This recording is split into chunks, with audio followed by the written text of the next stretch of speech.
And you've all got your... Is this so you don't get confused? What's that? The names. Yeah, it is. It is, and it's a bit of a joke as well. They put my nickname on the front. Don't ask me what, you know, why I get called Isaac. I shall never know.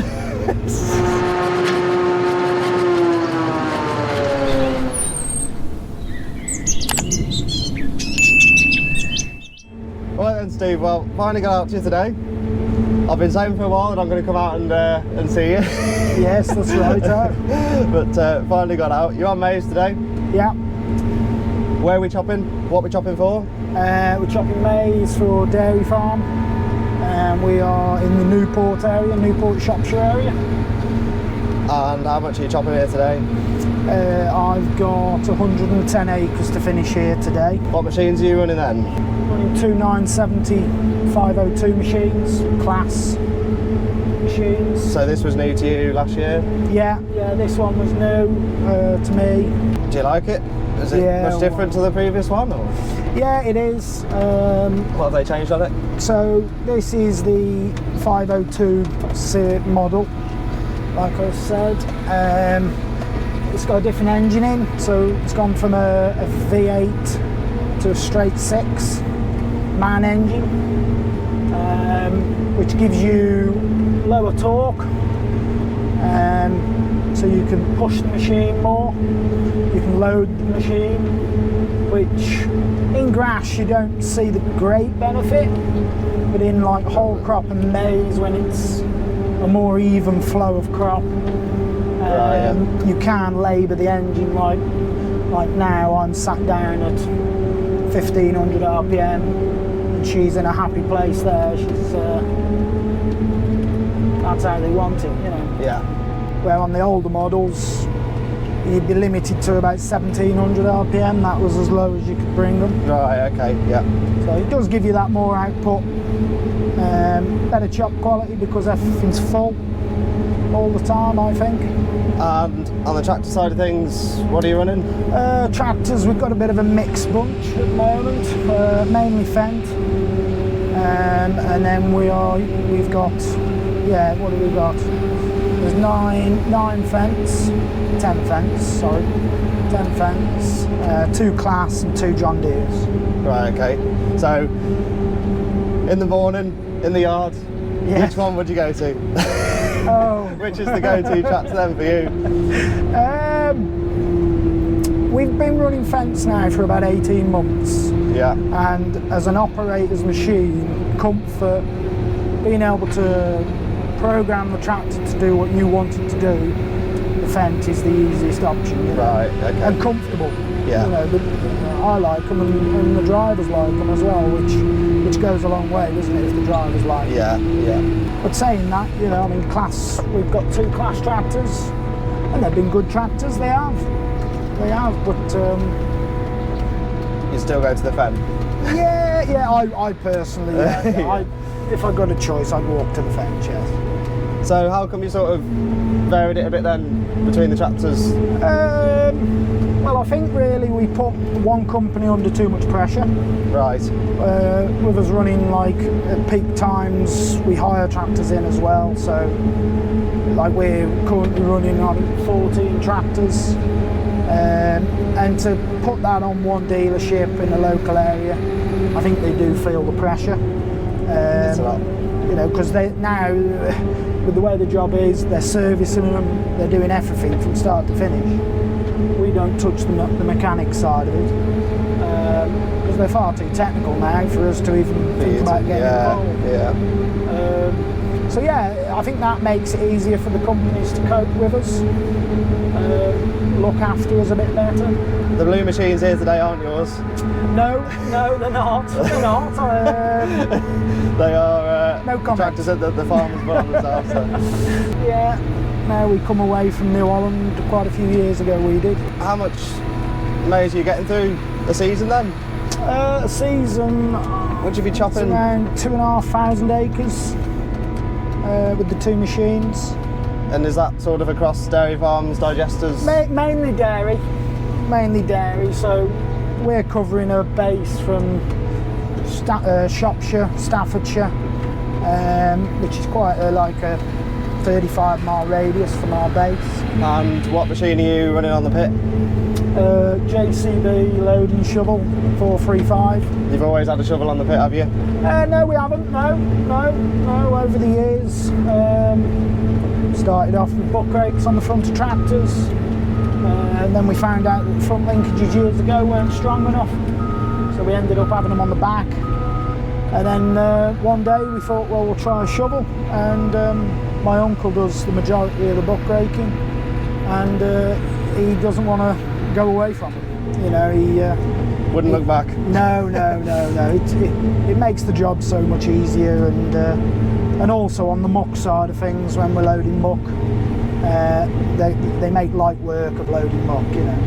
So along with the foraging, what other sort of areas do you specialise in? I know you dig a lot of beet. Yeah, we dig fodder beet, sugar beet. You were saying to me earlier you pretty much cover everything. Yes. Apart from spuds. Yeah, that's right. Yeah, so yeah, it's once been said before that the only thing we don't do is feed the cows and milk the cows. But other than that, we cover most areas of contracting, on farming, arable as well, combining, baling, and so on. So. Yeah, there's a good mix of work, and a busy season really. It's fairly constant, as we do farm ourselves as well, and for that the reason we farm is so we've got fodder to sell in the winter. Okay, yeah. To keep, because we keep a lot of full-time staff, it keeps us busy. But in general, our season starts from, well, mid-February, and on a normal season it would stay reasonably busy up until November. So, wow. It's just flat out. Yeah, it's a good long season for ourselves. So how long have you been doing the contracting yourself now then?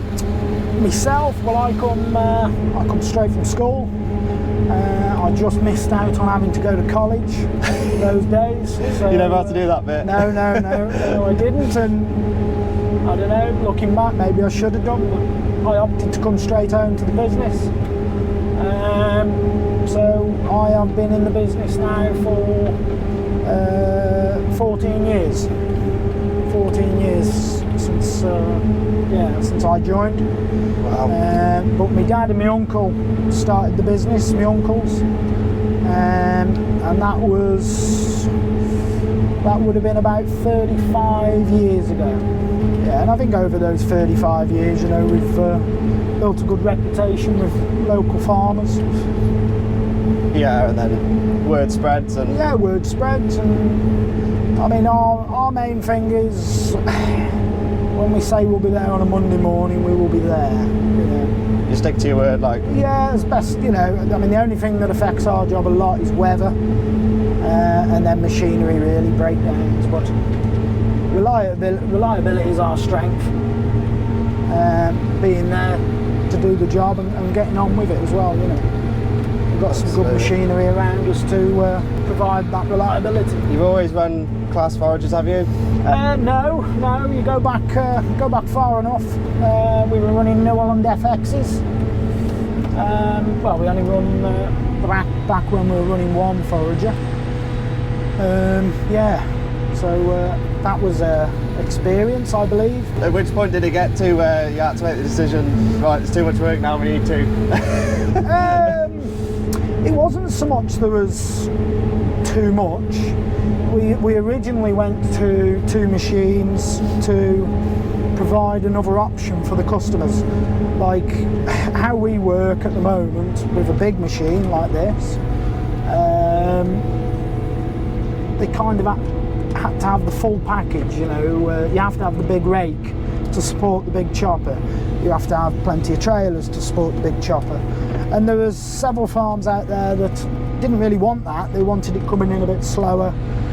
They wanted just part of the package. They only wanted the chopper, or they only wanted us to do certain bits of the grass operation or maize as such.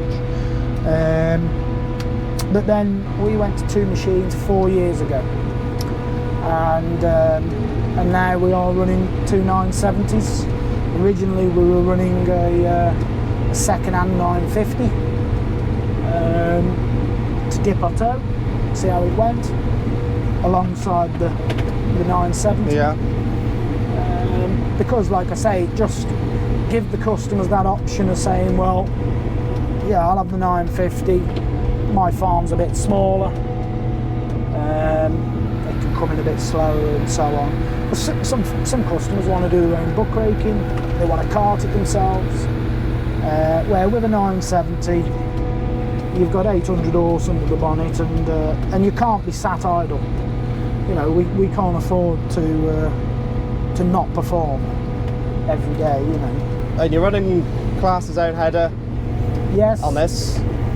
Yeah, we run. What width are you cutting? This is 9 metres, so 12 rows. This was new to me last year as well, this header.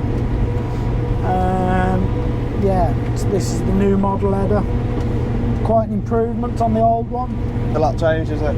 Yeah, well, it's a lot faster unfolding and folding, and I know that sounds minute, but the old headers were really it does make a quite difference, slow. Yeah. And also the way it unfolds and folds away, the visibility on the road's better, and also when you unfold it into a crop of maize, it doesn't get tangled up in the drive lines like the old one used to. We've run Class headers from the start of having Class machines. We have. I think for everything to work and marry up, and I think you've got to buy the correct implement for the machine.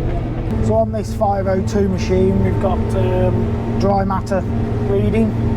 It tells you the dry matter of the crop, weighs it. It doesn't weigh it as such, it's got like a quantimeter on it, the same as a combine would have, or any other machine like that.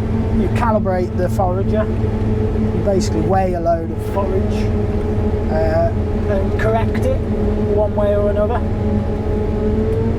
And then at the end of the job, I can print off the customer's acres, dry matter, tons, how much additive it's had on, and I can go into as much or as little detail as I want on that. And like I say, these machines have got printers on, so the customer can keep that, and he'll know how much forage he's got at the end of the year. You know, it's because we've often guessed, haven't we? Yeah. And been wrong. So they're fairly accurate. I'm not going to sit here and say they're 100%. That depends on the driver more than anything, on calibrating it. Keeping, you know, you have got to calibrate it well. And keep it up at to least date, like once a day, really. Oh right, okay.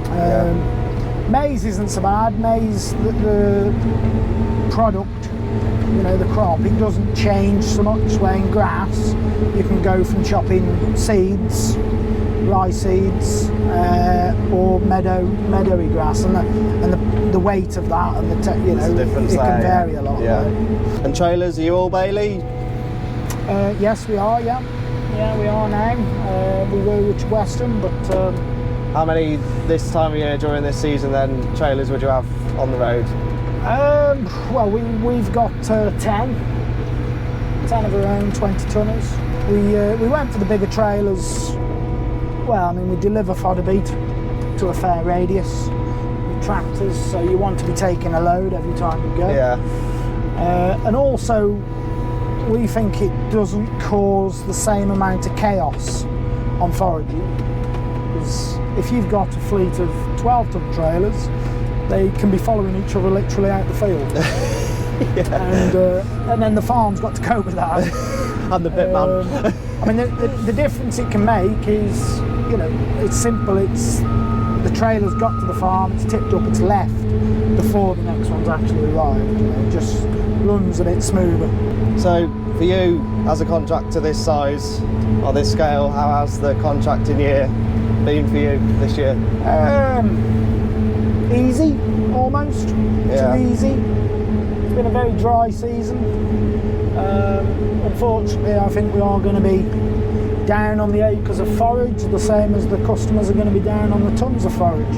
I mean, baling straw, it was a dream.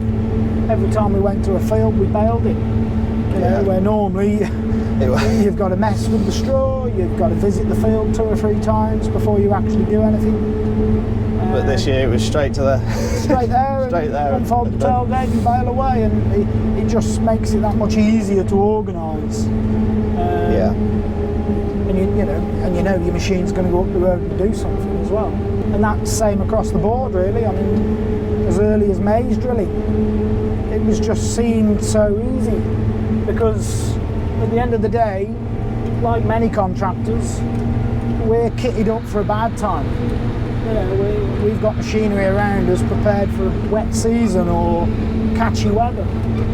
When you get a good, simple dry time, you do start to wonder, oh dear, what's gone wrong? You know, yeah, you're a lot more relaxed. Yeah. It'd be easy if it was like that every year, anyway. That's the joys of living in Britain. Keeps it the spice of life. Yeah. Right, well, cheers for having us out anyway today, Steve. No, thank you. And we're going to get a bit more filming done now.